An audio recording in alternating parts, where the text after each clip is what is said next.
Assalamualaikum warahmatullahi wabarakatuh. Alhamdulillah wassalatu wassalamu ala Rasulillah wa ala alihi wa sahbihi wa man tabi'ahu wa nasarahu wa wala amma ba'du. Khabar semua. Selamat datang ke channel Comparative Religion, Muqaranatul Adyan ataupun perbandingan agama. Sebagaimana yang dijanjikan terdahulu, kita akan sambung perbahasan mengenai riwayat hidup Jesus ataupun Nabi Isa AS. Kalau dulu kita dah bahas, kalau siapa masih ingat, tentang kelahirannya. Sekarang kita masuk tentang ajarannya, yakni ajaran Jesus ataupun Nabi Isa AS. Nabi Isa ni dia ajar apa? Kalau ikut logik, kena jadi Nabi dululah. Bila dia jadi Nabi? Kalau ikut Bible, kita kena start waktu umurnya 30 tahun. When he attained the age of 30. Apa berlaku? Jesus telah menziarahi sepupunya John the Baptist. John the Baptist ni dalam Islam Nabi Allah Yahya AS. Nabi Yahya dan Nabi Isa ni ada kena-mengena antara satu sama lain. Ada relation, ada hubungan. Macam mana tu? Nabi Yahya, ibunya Elizabeth. Nabi Isa, Jesus Christ, ibunya Maryam. Sayyidatina Maryam dengan Sayyidatina Elizabeth ni dia cousin, sepupu. Jadi Nabi Isa dengan Nabi Yahya sepupu, dan dua-dua Nabi. Biasalah, ada Nabi adik-beradik. Nabi Allah Musa dengan Nabi Allah Harun. Ada Nabi-Nabi anak beranak. Nabi Daud alaihissalam, Nabi Sulaiman alaihissalam. Jadi biasalah, Nabi Isa dengan Nabi Yahya ni dia sepupu. Nabi Yahya ni ada satu kisah yang menarik dalam Bible, ataupun John the Baptist. His favorite food is locust. His favorite drink is honey. Nabi Yahya ni atau John the Baptist ni suka makan belalang. Locust ni belalang. Honey ni madu. Disebut wild honey, madu hutan. Madu hutan, tak tahu madu apa, madu kelulu ke apa ke, we don't know. Dan kalau tak tahulah secara kebetulan ke, dari perspektif Islam pun disebut dalam hadis Nabi SAW. Hadis Nabi juga makan belalang, dan Nabi SAW juga makan madu. Dan madu pun disebut dalam Quran. Kelebihan madu ni. Sebab apa dia gelar The Baptist? John the Baptist. Dalam Islam dia tak sebut Nabi Yahya ni sebagai pembaptis. Ini cuma dalam Bible saja. Tak apalah. Sebab mana-mana orang di zaman ketika itu yang berdosa, mereka akan jumpa Nabi Yahya. Mereka akan tobat, dan Nabi Yahya akan baptis. Baptis ni maknanya anything related to water, akan rendam dalam air tu dekat sungai Jordan tu. Bila bangun, putih seperti kapas. Macam itulah. Tiba-tiba Nabi Isa pun berjumpa Nabi Yahya. Nabi Isa AS pun jumpa Nabi Yahya AS. Nabi Isa kata, baptiskanlah aku. Nabi Yahya tanya balik, Tuhan pun kena baptiskah? Sebab apa Nabi Yahya boleh kata macam tu? Kerana Nabi Yahya tahulah Nabi Isa tu siapa. Semua Nabi-Nabi dan Rasul-Rasul alaihimussalatu wassalam adalah maksum, sama ada sebelum jadi Rasul atau selepas jadi Rasul. Jadi sebab itulah Tuhan pun kena baptis. Nabi Isa jawab, baptis je, sebab ni benda baik. Lalu Nabi Yahya pun baptiskanlah Nabi Isa. tiba-tiba berlaku satu peristiwa. Peristiwa ni tolong ingat, kerana dia serampang dua mata. Peristiwa ni akan kita gunakan untuk menjawab salah satu dari asas kepercayaan Kristian nanti yang akan bahas topik selanjutnya, video selanjutnya. Asas kepercayaan Kristian, salah satu daripadanya ialah Trinity dan Incarnation, ketuhanan Trinity. We believe in one God, kata Kristian, but exist in three different person: the person of the Father, the person of the Son, the person of the Holy Spirit, but they are not.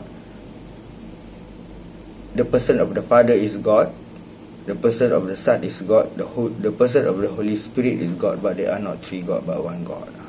Tu Trinity. Lepas tu Incarnation. Kristian percaya Jesus, He is God and man, fully God, fully man, simultaneously at the same time, pada satu masa yang sama. Jadi kita akan guna peristiwa yang saya akan beritahu nanti untuk menjawab Trinity tu. Jadi tolong ingat peristiwa yang saya akan nyatakan. Peristiwa apa tu? Habis baptis, selesai baptis, Nabi Yahya membaptiskan Nabi Isa AS. Tiba-tiba ada suara daripada langit bercakap, "This is my son who I am well pleased." Ini anakku yang aku kasihi. Jadi bila kita tanya kawan-kawan Kristian, who is that voice up in the heaven saying this is my son? Jadi mereka sepakat tanpa khilaf, bila khilafin, bahawasanya suara itu ialah God the Father. Di samping suara tu turun daripada langit something like a dove, seperti seekor burung merpati. Bila kita tanya, mereka sepakat tanpa khilaf, that is God the Holy Spirit, Tuhan Rohul Kudus. Kita dalam Islam ada Roh Kudus ni memang ada, tapi malaikat Jibril. Bagi pihak Kristian, Roh Kudus ni dia punya Tuhan. Salah satu daripada ketuhanan Trinity yang disebut God the Holy Spirit, Tuhan Rohul Kudus. Okay. Jesus pula yang kat bawah tu, siapa dia? Kedudukan dia ketika tu. Oleh kerana Father tu kata yang di langit, this is my son, maka kedudukan Jesus di bumi tu ialah God, dianggap sebagai son of God, ataupun God the Son, dia adalah Tuhan anak. Maka Father, Son, Holy Spirit, itulah yang dinamakan, Kristian menamakannya sebagai anak. Tengok nak jelas, nak nampak Trinity dekat situ lah. Tapi tokoh-tokoh Islam akan guna peristiwa ni nak jawab balik Trinity tu. Sebab tu kena ingat. Okay.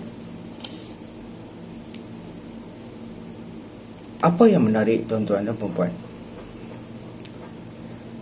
Dalam Bible, Nabi Isa Jesus Christ ni, Nabi Isa AS ni, ada beberapa gelaran yang diperuntukkan kepadanya.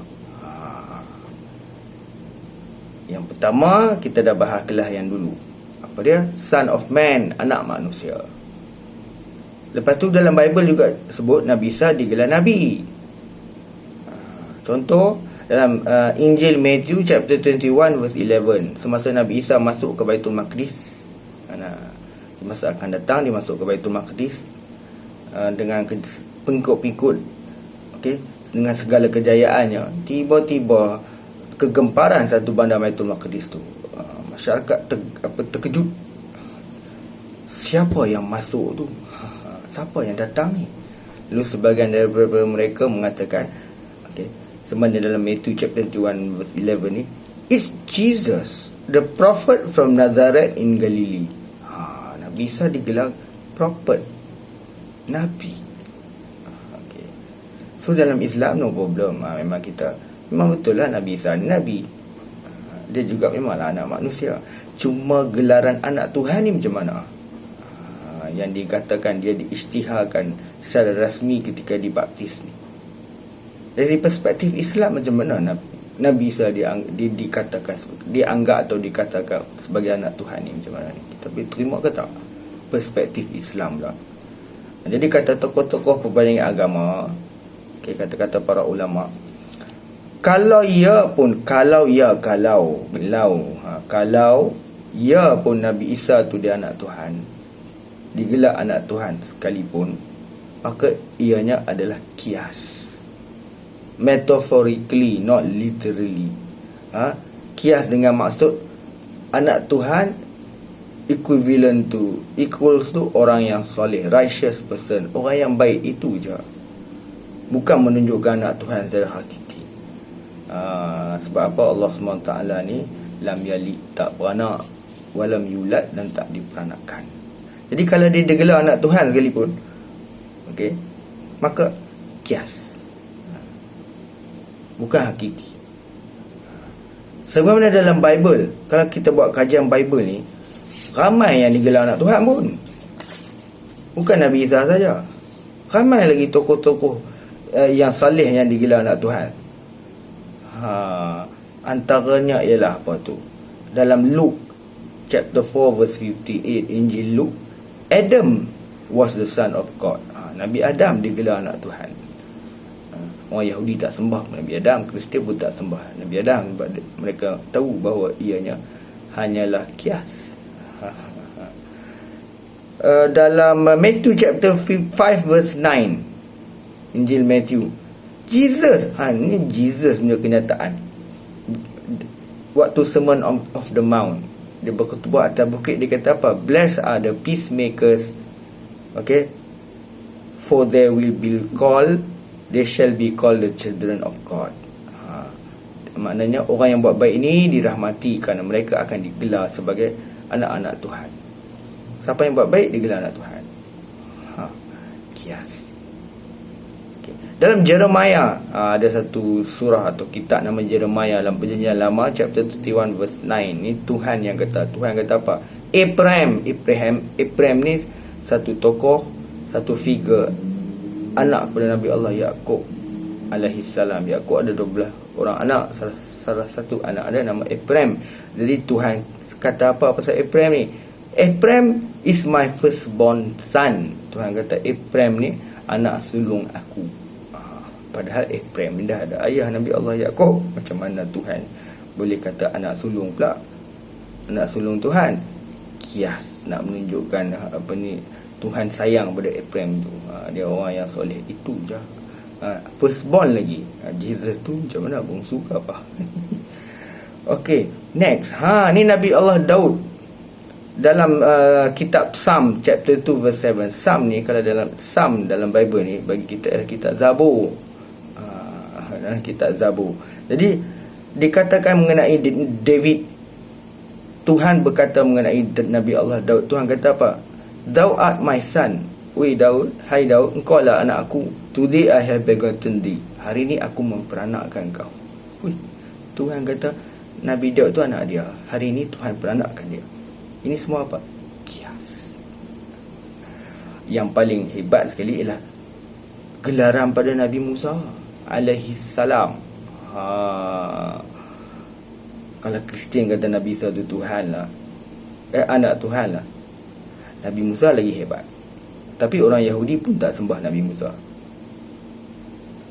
Orang Kristian pun tak sembah Nabi Musa. Mereka tahu itu kias. Apa dia kehebatan Nabi Musa ni? Gelaran dia.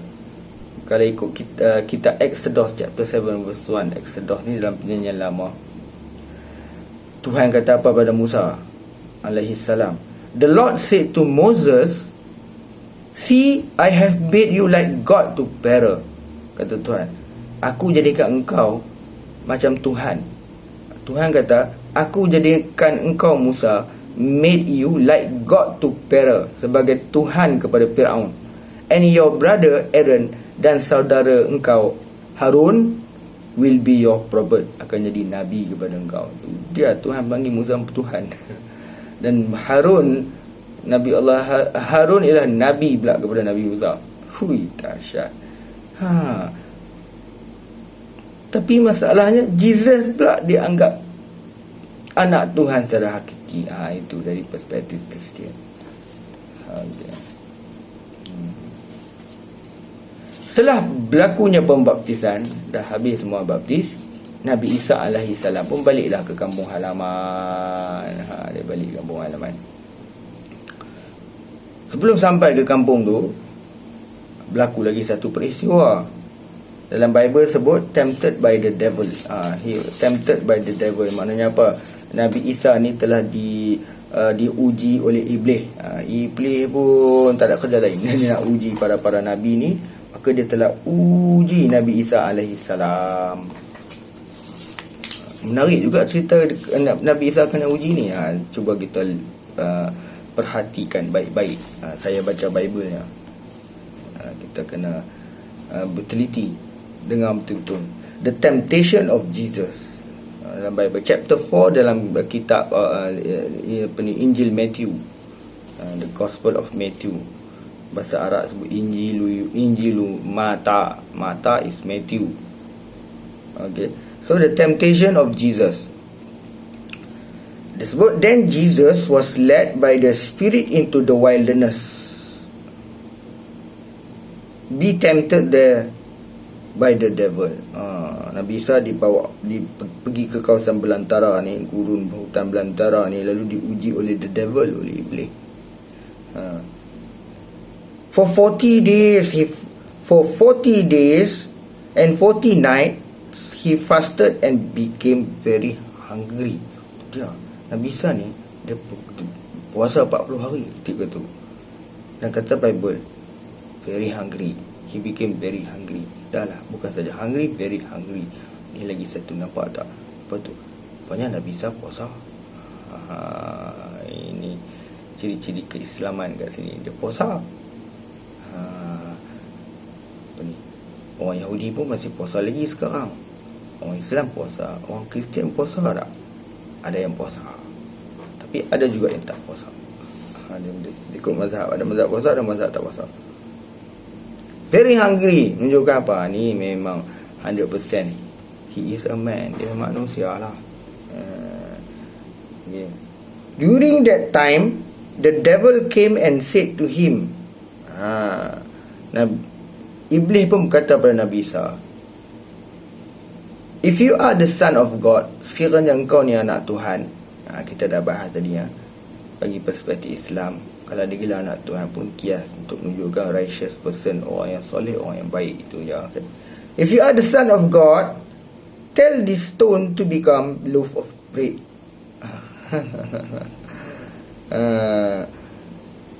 Kan Jesus kan lapar. Okay, Iblis kata depan Tuhan ni ada batu, tukarlah jadi roti, makan kenyang, buka puasa. But Jesus told him, no. The scripture say people do not live by bread alone, but by the very word of God that came from the mouth of God. Maknanya hidup manusia hidup ini bukan terdarah saja, bukan makan je, makan kenyang, tapi dengan patuh, dengan rela kepada kehendak Allah SWT, itu pun kenyang juga. So fail first test. Dia ada 3 test. Temptation ni ada 3 temptation. That is the first. Now we go to the second temptation. Okay. Then the devil took him to the holy city Jerusalem. Iblis bawa dia ke kota Baitul Maqdis. Jerusalem English, bagi kita ialah Baitul Maqdis, Bait al-Maqdis, okay, Palestin tu. To the highest point of the temple. Temple di sini maknanya apa? Temple ialah Solomon Temple, Haikal Sulaiman, ataupun kita Masjidil Aqsa. Ayat Quran kan, subhanallazi asra bi 'abdihi lailan minal masjidil haram ila al masjidil aqsa. Masjidil Aqsa itulah. So semua zaman Nabi sallallahu alaihi wasallam Masjidil Aqsa tu memang ada batu-batu lengkap dengan bangunan semua tu.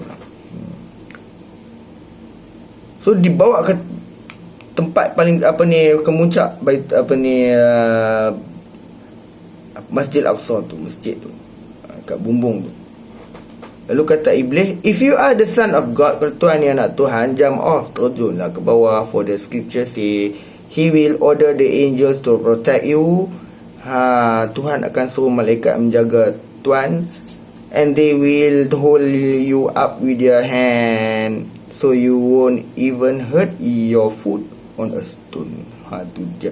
Jangan takut, terjun je, malaikat akan selamatkan. Lalu Nabi Isa jawab apa? The scripture also say, you must not test the Lord your God. Janganlah uji Allah Subhanahu Wa Taala. Kalau dalam Islam, janganlah kamu campakkan diri kamu ila tahlukah, dalam kebinasaan. Fail second test. Now we go to the third test. Next, the devil took him to the peak of a very high mountain and showed him all the kingdom of the world and their glory. Itu dia. So Iblis laknatullah ni bawa Nabi Isa ke atas highest very high mountain, highest top of the very high mountain tu. Okay, maknanya puncak gunung yang paling tinggi tu bawa ke sana. Tak tahu gunung apa.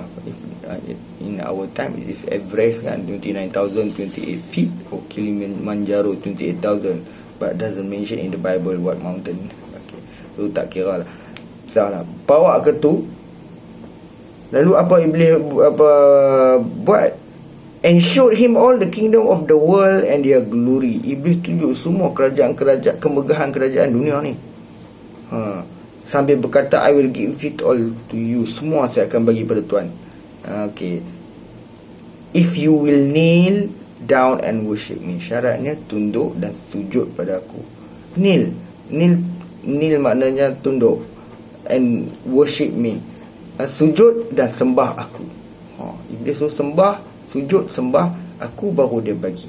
Lalu Nabi Isa AS apa? Get out of your Satan. Pergi, get out Iblis, kata Nabi Isa.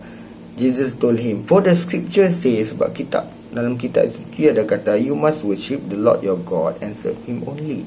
Hendaklah kamu sembah Allah saja. Worship the Lord your God and serve dan berbakti kepadanya saja. Then the devil went away and angels came and took care of Jesus. Okay. Ujian ketiga ni sangat menarik. Pasal apa? Tak kira lah sama ada perspektif Kristian ke perspektif Islam ke, Iblis ni tuan-tuan dan perempuan kenal Allah tak? Kenal ke tak kenal? Kenal.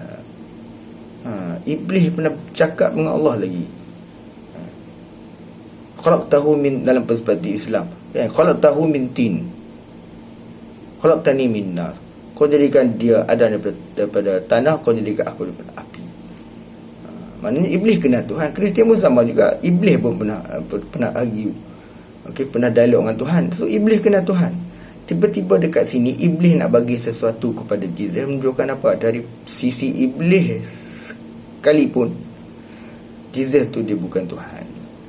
Iblis kan creation, makhluk. Takkan dia sebagai makhluk nak bagi sesuatu kepada Tuhan. Tentu dia bagi sesuatu pada makhluk. So bila dia bagi sesuatu, dia nak bagi sesuatu pada Jesus, itu kemegahan dengan syarat Jesus sujud. Maknanya di sisi ilmu pengetahuan Iblis, Jesus sendiri bukan Tuhan. Dia macam tu. Okay, lepas tu Nabi Isa pun balik lah. Dia balik. Dia buat apa? Sampaikan ajaran lah. Baru kita masuk tentang ajaran. Dia nak sampaikan ajaran. So sebelum sampaikan ajaran, dia pilih dulu anak murid dia. Anak murid Nabi Isa. Kalau anak murid Rasulullah SAW berapa banyak? Kalau ikut dalam sejarah Islam, kalau dalam sejarah Islam dia baca kitab Al-Bidayah wa Nihayah, Ibnu Katsir ke, from the beginning nanti dia anggap apa kitab sejarah ke, secara umum jumlah semua para sahabat, ketika Rasulullah SAW wafat, kalau saya tak silap, about 100,000. Nabi Isa, sahabat dia pun banyak. Dia tak banyak, sikit lah. Tak silap saya tak sampai 1,000 pun jumlah pengikut dia, kalau saya tak silap. Tak banyak.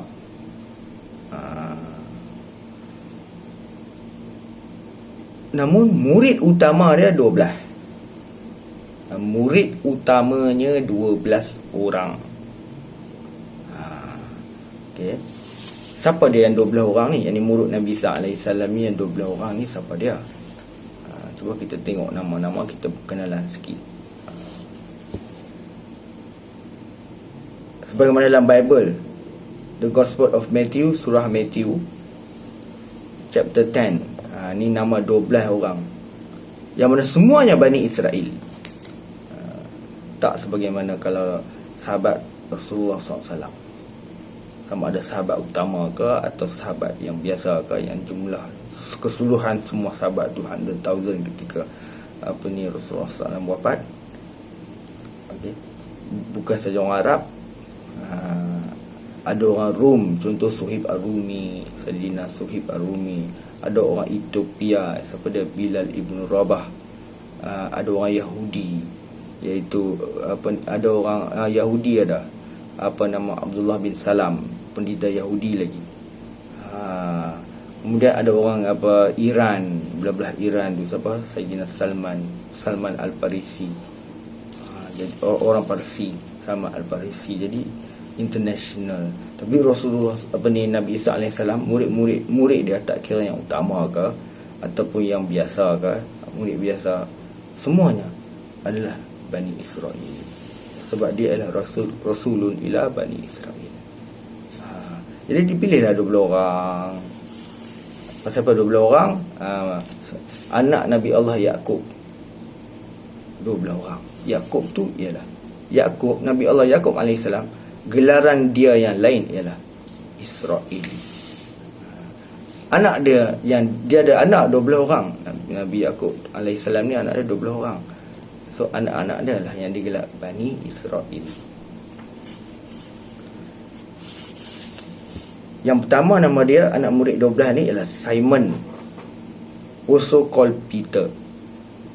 Peter ni dalam 12 ni dia famous. Pasal apa dia famous? Okay. Dialah ketua murid.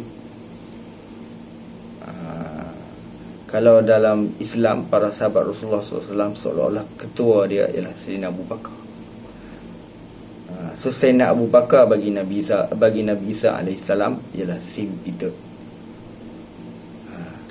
Dan kalau ikut logik, antara yang paling kenal dengan Rasulullah SAW ialah Sayyidina Abu Bakar. Dan antara yang paling kenal dengan Nabi Isa AS, Jesus Christ, ialah Saint Peter lah, ketua murid dia. Ada satu kenyataan tentang Saint Peter. Saint Peter bercakap menyebabkan ada seorang Kristian dapat hidayat. Dalam Bible ada satu surah nama Acts. Acts ni kedudukan dia kalau belajar Bible ialah dalam Perjanjian Baru kitab nombor 5. Selepas Injil yang 4 tu, nombor 5 Acts lah. Selepas Matthew, Mark, Luke, John, diikuti dengan Acts. Acts ni ialah semua kisah-kisah tentang sahabat-sahabat Nabi Isa, atau kisah tentang para sahabat Nabi Isa, hayatus sahabah bagi perspektif Kristian dalam Bible ni. Bacalah kitab Acts. Jadi kitab Acts ni dicerita tentang Peter, apa yang dia buat setelah Nabi Isa AS diangkat ke langit. Peter pun berkutubah, dia sampaikan sermon dekat kutubah tu. Dalam chapter 2 verse 22, dia dalam khutbah tu dia cerita mengenai kedudukan Nabi Isa tu, siapa dia. Nabi Isa, dia sebagai ketua murid, dia tahulah Nabi Isa tu siapa. Dia lagi faham. Jadi dia bersyarah, ceramah, bersermon. Sermon tu dia kata apa? Ye men of Israel, dengarlah wahai Bani Israel. Tengok, ye men of Israel, untuk Israel kan. Hear this word, dengarlah perkataan ini. Jesus of Nazareth, a man approved by God. A man approved by God, diperakui oleh Tuhan. A man, Nabi Isa tu dia kata apa? Man, bukan God. Peter sendiri merupakan ketua murid tu, kata Nabi Isa ni a man, manusia. Memang manusia lah, hebat macam mana dia sekalipun. Ni perakuan daripada siapa? Murid utama dia, Peter. Dan Peter ni pun famous sampai ke hari ni. Pasal apa? Ada mazhab Kristian menganggap Peter lah ketua mereka yang pertama. Mazhab mana tu? Mazhab yang paling besar. Mazhab apa Kristian yang paling besar? Mazhab Roman Catholic Church. So Catholic, ketua dia nama His Holiness the Pope. Sekarang Pope Francis. Sebelum tu Pope Benedict, sebelum tu Pope John Paul II, sebelum Pope John Paul II Pope John Paul I sebelum tu Pope Paul, sebelum tu Pope John X, tak belum XV1 apa benda, XX apa sampai ke atas yang first tu. Bagi perspektif Katolik, ketua mereka yang pertama ialah Peter ni. Okay. Tapi Protestan tak mengakui Pope Protestan. Siapa ketua dia?